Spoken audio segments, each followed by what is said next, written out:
Ya hemos descendido a las profundidades del océano en 2 ocasiones anteriores. Allí, la mayoría de las historias no terminan, simplemente desaparecen, se hunden en la oscuridad y el frío. Hoy no vamos a hablar de leyendas ni de mitos. Lo que estás a punto de ver ocurrió de verdad. Son 3 historias reales, 3 casos documentados que puedes investigar por tu cuenta si lo deseas. Apaga las luces, sube el volumen y acompáñame, porque estas son 3 historias reales de horror oceánico, parte 3.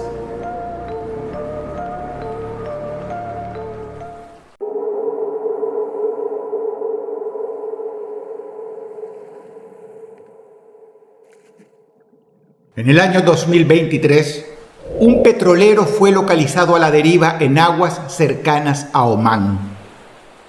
No emitía señales de emergencia ni respondía a ninguna comunicación. Cuando el equipo de abordaje subió, lo que encontraron fue aún más inquietante. El buque no presentaba daños estructurales evidentes. Sus sistemas funcionaban de forma parcial y no había indicios de que la tripulación hubiera evacuado de manera organizada. La desaparición de la tripulación fue casi total. Pero he aquí lo extraño. A pesar de ello, no faltaban botes salvavidas ni equipos de emergencia. Dentro del barco, la escena parecía congelada en el tiempo. Objetos de uso cotidiano, espacios habitados, pero sin una sola persona. Y ahora comprenderás por qué dije casi total. Porque sí encontraron un cuerpo, uno solo. Yacía en una zona técnica del barco, en avanzado estado de descomposición. No presentaba señales de violencia. Cuando le practicaron la autopsia en tierra, el resultado fue devastador. La causa de su muerte había sido ahogamiento. Tenía agua de mar en los pulmones. Ahogado, estando a bordo. Cerca del cuerpo, los investigadores hallaron algo que no figuraba en ningún registro oficial del buque. Una hoja de papel escrita en idioma farsi, de origen iraní, aparentemente redactada por ese mismo tripulante. El mensaje era breve, pero estremecedor. Ya todos se han arrojado al mar. A mí no me deja. El mensaje fue analizado por especialistas. Nadie pudo determinar con certeza el contexto en el que fue escrito, si se refería a un hecho literal o al delirio de una mente al borde del abismo. Tampoco se pudo confirmar la identidad exacta del autor, más allá de su vínculo con la tripulación. Los sistemas del barco no registraron ningún evento crítico antes de la pérdida de contacto. No hubo llamadas de auxilio. No hubo reportes de emergencia. Las hipótesis técnicas, fallos progresivos, intoxicación, decisiones erróneas, no lograron explicar por qué toda la tripulación habría abandonado el buque sin utilizar ningún medio de evacuación y por qué un único tripulante había muerto a bordo con los pulmones a reventar de agua de mar. En el ámbito marítimo regional, este caso sigue siendo uno de los más desconcertantes de los últimos años. El destino de esa tripulación y el verdadero significado de aquella nota permanecen sin explicación concluyente. Y para muchos investigadores, constituye uno de los misterios más inquietantes de la navegación moderna en una zona del mundo marcada por tensiones, y conflictos constantes.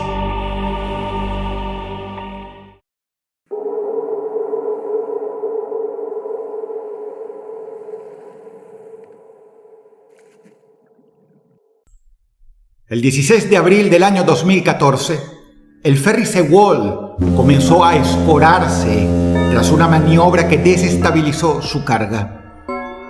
A bordo viajaban más de 400 personas, la mayoría estudiantes.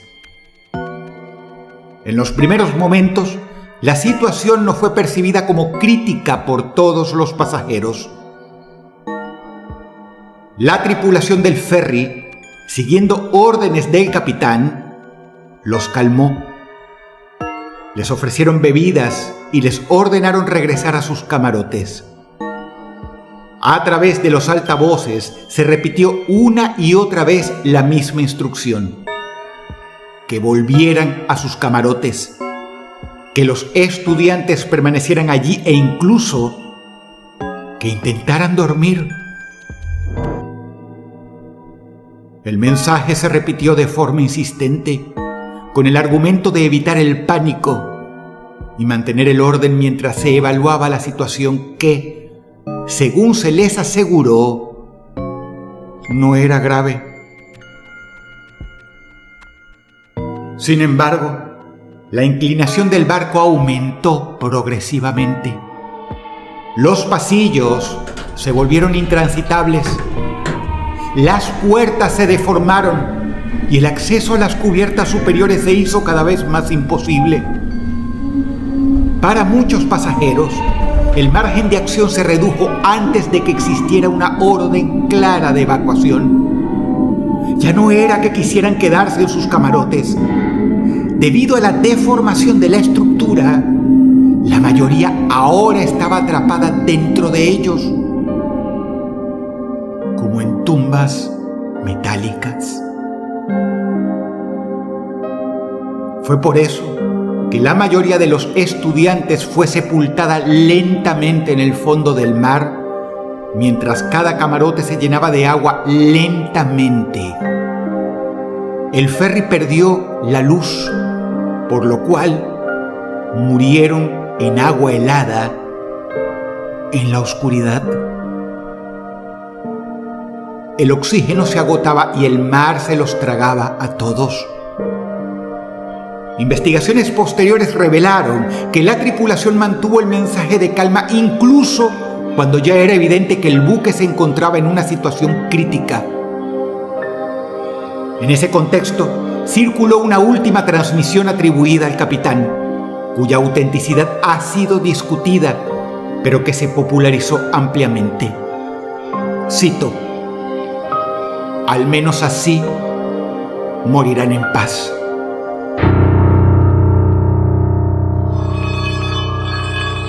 El capitán y varios miembros de la tripulación fueron juzgados posteriormente. La compañía operadora enfrentó demandas por parte de los familiares de las víctimas. Más de 300 personas murieron, y de la peor forma imaginable. Muchos consideran que ser sepultado vivo es una de las peores muertes posibles. Pero imagina ser sepultado vivo dentro de un camarote, sin salida, sin luz, en lo profundo del mar. El caso abrió un debate profundo sobre la toma de decisiones en situaciones de emergencia. Algunos análisis sugieren que se priorizó evitar el caos por encima de la evacuación inmediata. Otros plantean una posibilidad más inquietante: que se siguiera un protocolo de contención de manera rígida, incluso cuando las condiciones ya lo hacían inviable. La cuestión de fondo sigue abierta. ¿Fue una cadena de errores o una obediencia excesiva a procedimientos de rutina? Costó la vida de más de 300 jóvenes.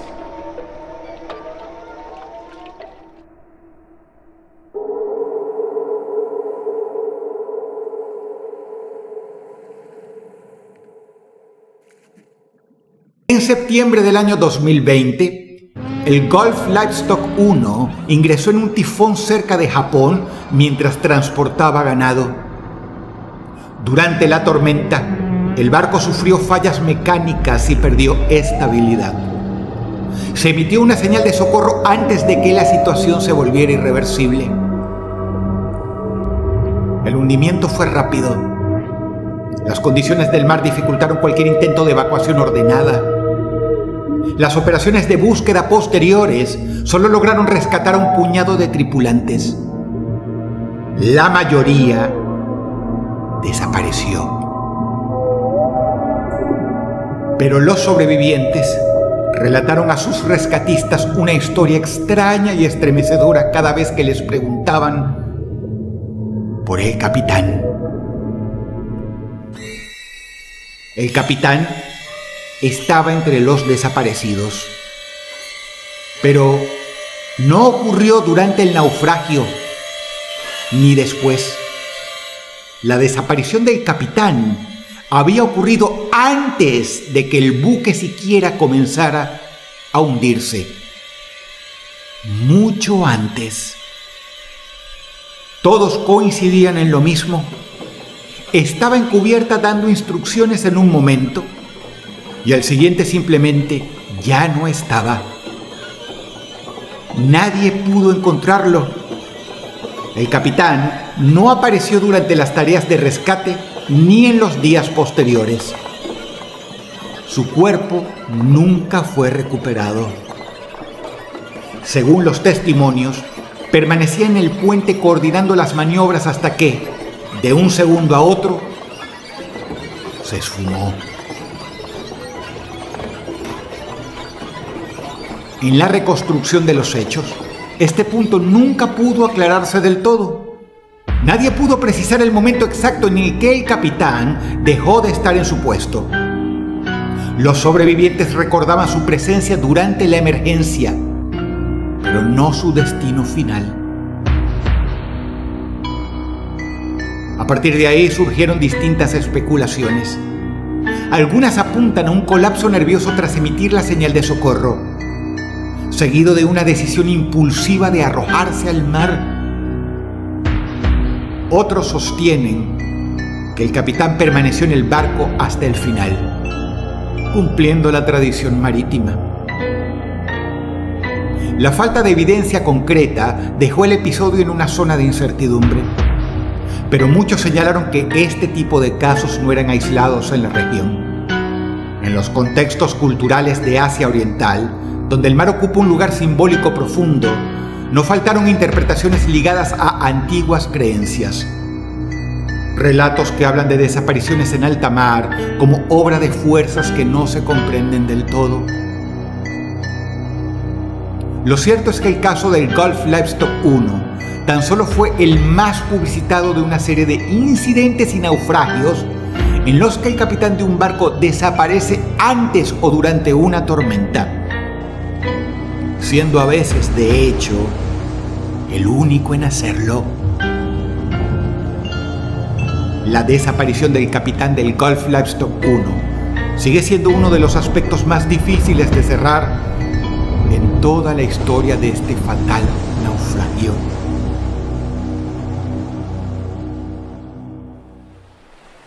Si el video te gustó, por favor dale pulgar arriba y coméntalo. Muchas gracias. Te ha hablado Dross y te deseo buenas noches.